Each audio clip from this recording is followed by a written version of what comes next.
அகிலத்தின் அன்பான சொந்தங்களுக்கு இனிய வணக்கம். மீண்டும் காலப்பதியினூடாக சந்தித்திருக்கின்றோம்.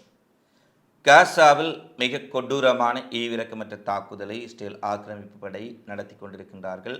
நூற்றுக்கணக்கானவர்கள், அங்கு குழந்தைகள், பெண்கள், முதியவர்கள், நோயாளிகள், மருத்துவமனைகளில் அனுமதிக்கப்பட்டவர்கள் என்று எந்த பேதமும் இல்லாமல் நூற்றுக்கணக்கானவர்கள் அங்கே தினமும் கொல்லப்பட்டு கொண்டிருக்கின்றார்கள்.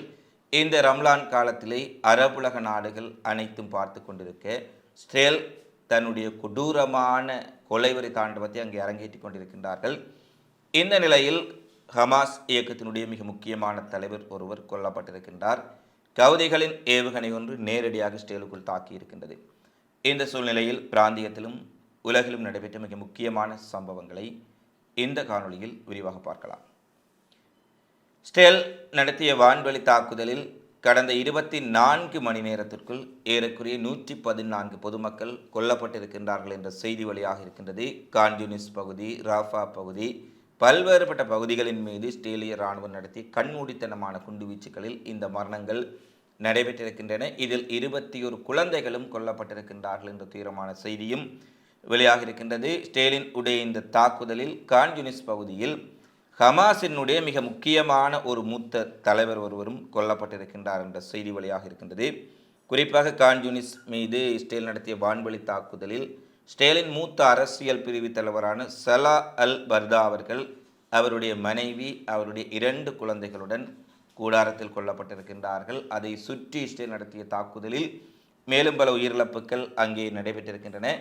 இந்த சூழ்நிலையில் தங்களுடைய அரசியல், ஊடகம், தேசியம், பாலஸ்தீன விடுதலை போன்றவற்றில் தொடர்ச்சியாக 25 ஆண்டுகளுக்கு மேலாக மிகப்பெரிய அர்ப்பணிப்போடு செயலாற்றி இருக்கக்கூடிய அல் பர்தா அவர்களுக்கு தங்களுடைய இரங்கலை ஹமாஸ் இயக்கம் தெரிவித்திருப்பதுடன் தொடர்ச்சியான இந்த இழப்புகள் தங்களுடைய இலட்சிய உறுதிப்பாட்டை இன்னமும் அதிகரிக்கும் என்று துயரத்தை வெளியிட்டிருக்கின்றார்கள். அடுத்து மத்திய கிழக்கிற்கான அமெரிக்காவின் உடைய ட்ரம்பினுடைய தூதுவர் ஸ்டீவ் விட்காஃப் ஒரு கருத்தை வெளியிட்டிருந்தார்.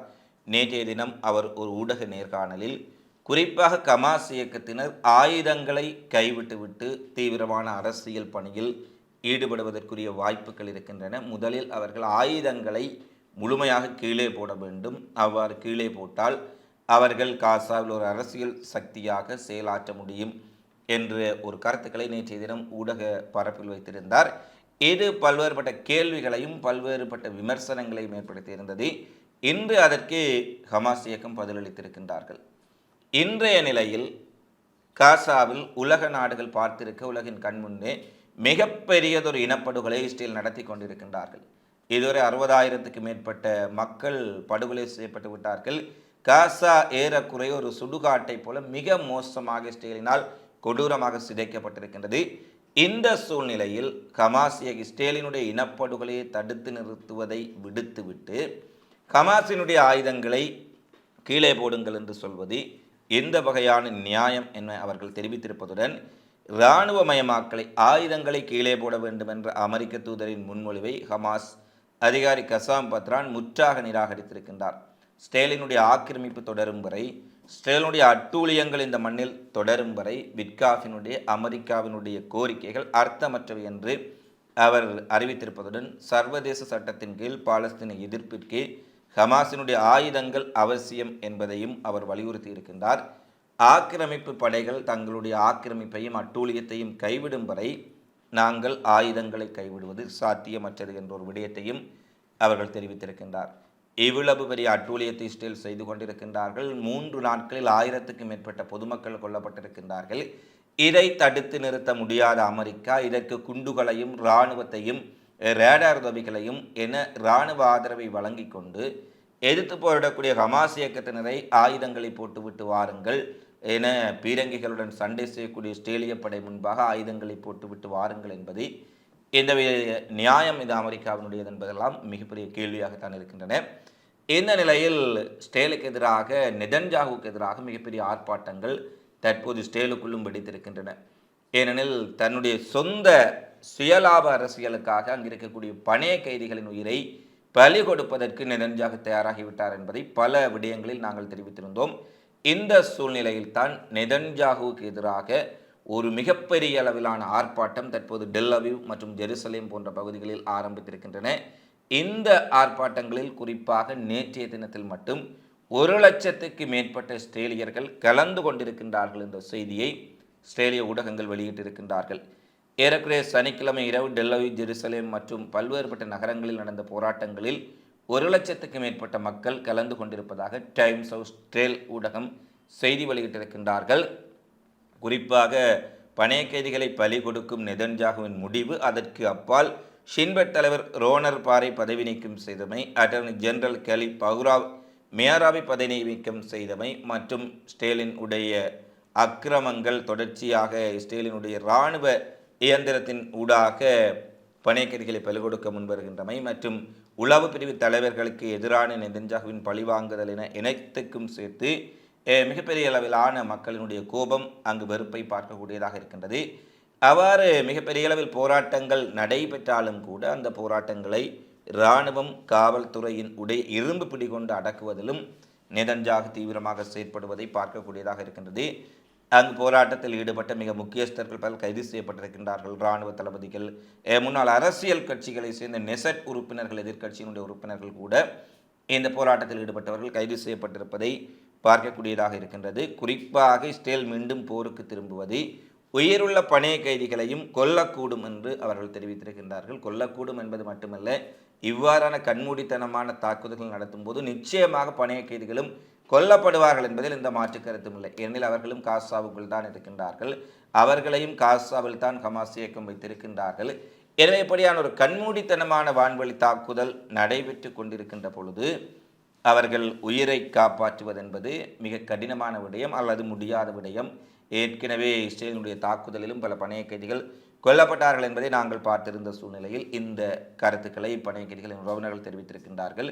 இஸ்ரேலினுடைய எதிர்க்கட்சிகளும் மிகப்பெரிய அளவில் இதற்காக குரல் கொடுத்தாலும் கூட நெதன்யாகுவும் அவனுடைய கூட்டாளிகளும் இந்த இனப்படுகொலை போரை மிக தீவிரமாக டொனால்ட் ட்ரம்பினுடைய ஆதரவோடு நடத்தி கொண்டிருப்பதை நாங்கள் பார்க்கக்கூடியதாக இருக்கின்றது. அடுத்து இஸ்ரேலில் தொடர்ச்சியாக அதிகரித்து வரும் உள்நாட்டு குழப்பங்கள், இஸ்ரேல் மீதான ஏவுகணை தாக்குதல்களுக்கு மத்தியில் ஜெருசலேமில் இருக்கக்கூடிய அமெரிக்க தூதரகம் ஒரு எச்சரிக்கையை விடுத்திருக்கின்றது. இஸ்ரேலில் இருக்கக்கூடிய அமெரிக்க குடிமக்கள் மிகுந்த எச்சரிக்கையுடன் இருக்குமாறும் அவசியமற்ற பயணங்களை தவிர்க்குமாறும் அவர்கள் குறிப்பிட்டிருக்கின்றார்கள். அது மட்டுமல்ல, காரணமின்றி அவசிய தேவைகளின்றி யாரும் இஸ்ரேலுக்கு பயணம் செய்ய வேண்டாம் என்ற ஒரு கோரிக்கையும் விடுக்கப்பட்டிருக்கின்றது. எனவே நெதன்யாகுவுக்கு எதிரான போராட்டம் ஒருபுறம் தீவிரமடைந்திருக்கின்றது, மறுபுறம் கவுதி படைகளும் தாக்குதலை தீவிரப்படுத்தி இருக்கும் இந்த சூழ்நிலையில் குறிப்பாக அமெரிக்க தூதரகத்தினுடைய இந்த அறிவிப்பு வந்திருக்கின்றது.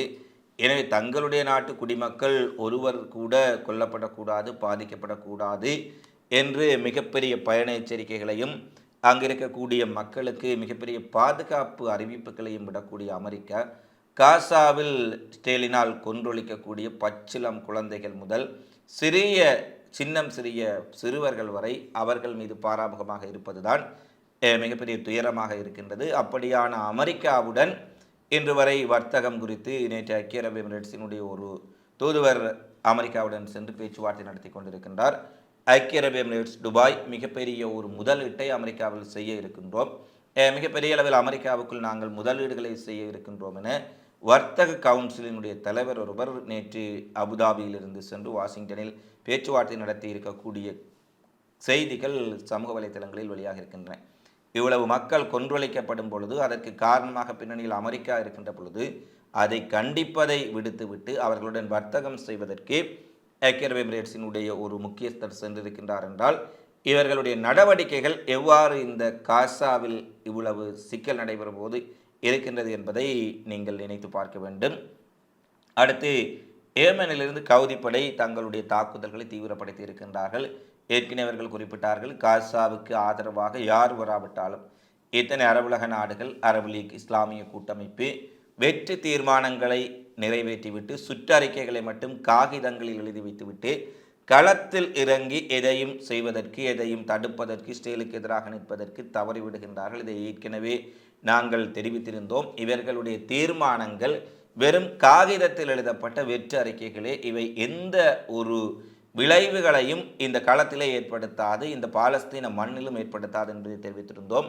அதை நிரூபிக்கும் விதமாக இவர்கள் உள்ள அழிவுகள் நடக்கின்ற பொழுதும் மீண்டும் மீண்டும் கண்டன தீர்மானங்களைத்தான் இந்த அரபு லீக்கும் இஸ்லாமிய கூட்டமைப்பு நிறைவேற்றி கொண்டிருக்கின்றார்கள். ஆனால் ஏமன் கவுதிகள் கூறியதைப் போல கடைசி ஏமன் குடிமகன் இருக்கும் வரை பாலஸ்தீனத்திற்கான ஆதரவை நாங்கள் கொடுக்க போகின்றோம் என்று குறிப்பிட்டார்கள்.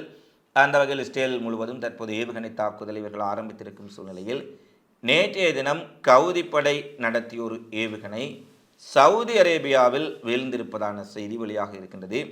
குறிப்பாக அமெரிக்காவின் உடைய விமானந்தாங்கி கப்பல் இஸ்ரேலை நோக்கி சென்று கொண்டிருந்த ஒரு கவுதிகளின் ஏவுகணைகளை இடைமறித்து சுட்டு வீழ்த்தி இருப்பதாகவும் அது சவுதி அரேபியாவில் வீழ்ந்து வெடித்தது, சுட்டு வீழ்த்தப்பட்டது என்ற செய்திகள் வெளியாக இருக்கின்றன.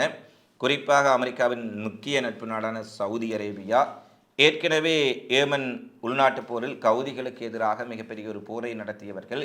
இறுதியில் கவுதிகளை கட்டுப்படுத்த முடியாமல் அவர்கள் கவுதிகளுடன் ஈரானுடைய ஏற்பாட்டில் ஒரு சமாதான ஒப்பந்தத்துக்கு வந்திருந்தார்கள்.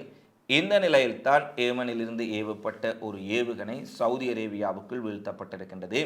அமெரிக்காவினால் இதை இடைமறித்து அளிக்கப்பட்டிருக்கின்றது என்ற செய்திகள் வெளியாக இருக்கின்றன. அடுத்து மிக முக்கியமான ஒரு செய்தி, இன்றைய தினம் கவுதிகளால் ஏவப்பட்ட மற்றொரு பாலிஸ்டிக் ஏவுகணை நேரடியாக டெல் அவீவ் நகரை தாக்கி இருப்பதான செய்திகளை பல சுயாதீன ஊடகங்கள் விடுத்திருக்கின்றார்கள்.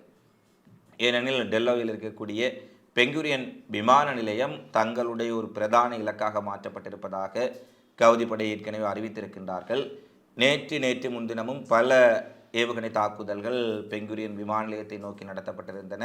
அவை இடைமறிக்கப்பட்டாலும் கூட நிச்சயமாக நாங்கள் தொடர்ச்சியாக தாக்குதலை மேற்கொள்வோம் என கவுதிப்படை தெரிவித்த சூழ்நிலையில் இன்றைய தினம் கவுதிகளின் உடையூர் ஏவுகணை அயன்டோம் பாதுகாப்புகளை உடைத்தெறிந்து கொண்டு பெங்குரியன் விமான நிலையத்தை தாக்கியிருப்பதான செய்திகள் வெளியாக இருக்கின்றன.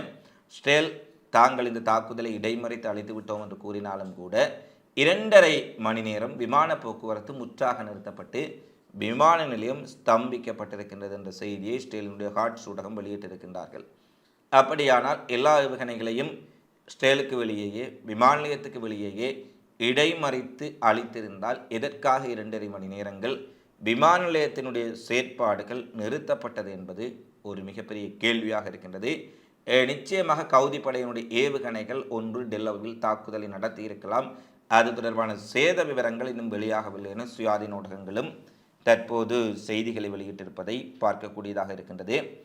அடுத்து உக்ரைனில் ஒரு சமாதான ஒப்பந்தத்தை ஏற்படுத்துவதைப் போலவும் 30 நாட்கள் போர் நிறுத்தம் ஏற்பட்டதைப் போலவும் டொனால்ட் ட்ரம்ப் ஏதோ பெரிய சாதனை செய்துவிட்டார் என்பதைப் போலவும் அமெரிக்காவினுடைய வெள்ளை மாளிகையும் அவர்களுடைய சார்ந்த ஊடகங்களும் பேசி வரும் சூழ்நிலையில் ரஷ்யா உக்ரைன் இடையிலான போர் மிகப்பெரிய அளவிலான தீவிரமடைந்திருக்கின்றது. 2 தரப்புகளும் ட்ரோன்கள், ஆளில்லா விமானங்கள், ஏவுகணைகள் கொண்டு பரஸ்பரம் மிக கடுமையான தாக்குதலை 2 நாட்டினுடைய உட்கட்டமானங்கள் மீதும் நடத்தி கொண்டிருக்கின்றார்கள். அது விமானப்படை தளங்கள், துறைமுகங்கள், எரிசக்தி தளங்கள் என எந்த வேறுபாடும் இல்லாமல் மிகப்பெரிய அளவில் 2 பக்கமும் தாக்குதல் நடத்தி கொண்டிருக்கும் சூழ்நிலையில் உக்ரைனில் ஜெலன்ஸ்கியுடன் பேச்சுவார்த்தை நடத்துவதைப் போல ஒரு பாவுலா காட்டிக்கொண்டே உக்ரைனில் அமைதி ஒப்பந்தம் ஏற்படுத்த வேண்டும் என்ற ட்ரம்பின் முயற்சியுடன் இணைந்து உக்ரைனின் முன்னாள் பிரதமர் ஜூலியா டிமோஷென்கோ மீண்டும் களமிறங்கி இருப்பதாகவும் உக்ரைன் அரசியல் எதிர்காலத்தை வடிவமைக்க அவரும் முன்னாள் ஜனாதிபதி பொரோஷென்கோவும் ட்ரம்பின் குழுவிடம் மறைமுகமாக தொடர்பில் இருப்பதாகவும் செய்திகள் வெளியாக இருக்கின்றன. ஏற்கனவே வெள்ளை மாளிகையில் இடம்பெற்ற மோதலில் ட்ரம்பினுடைய கருத்துக்களில் ஜெலன்ஸ்கி முரண்பட்ட பின்னர் மீண்டும் ஜெலன்ஸ்கியுடன் பேச்சுவார்த்தை நடத்துவதைப் போல அமெரிக்கா வெளியுலகுக்கு காட்டினாலும் கூட ஜெலன்ஸ்கியை வெளியேற்றுவதற்கு அல்லது ஜெலன்ஸ்கியை பழிவாங்குவதற்கு மிகப்பெரிய அளவிலான பின்னணி வேலைகளை, சதித்திட்டங்களை அமெரிக்கா ஆரம்பித்திருக்கின்றார்கள் என்ற செய்தி கடந்த வாரத்தில் பல்வேறுபட்ட உளவுத்துறைகளினால் வெளியிடப்பட்டன. இந்த நிலையில்தான் தற்போது அதை உறுதிப்படுத்தும் விதமாக உக்ரைனின் உடைய முன்னாள் ஜனாதிபதி பொரோஷென்கோ அவருடைய பிரதமர் அவருடைய குழுவினருடன் அமெரிக்காவின் உடைய வெள்ளை மாளிகை பேச்சுவார்த்தைகளை தற்போது ஆரம்பித்து விட்டார்கள், இருக்கிறார்கள் என்ற செய்திகள் முக்கியமாக வெளியாக இருக்கின்றன.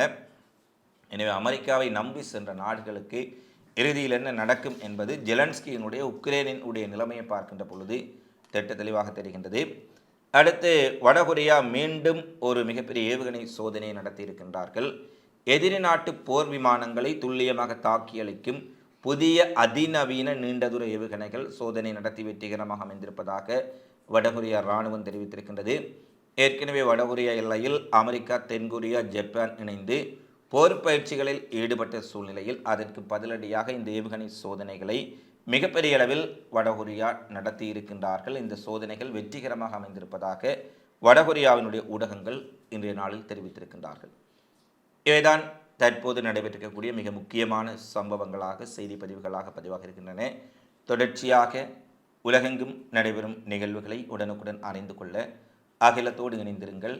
இந்த காலப்பதி தொடர்பிலான உங்களது மதிப்பான கருத்துக்களை தவறாமல் கமெண்ட்ஸில் பதிவிடுங்கள் என கேட்டுக்கொண்டு மீண்டும் ஒரு காணொளியில் உங்களை சந்திக்கும் வரை உங்களிடமிருந்து விடைபெறும் நான் உங்கள் அன்பின் சந்துரு. வணக்கம்.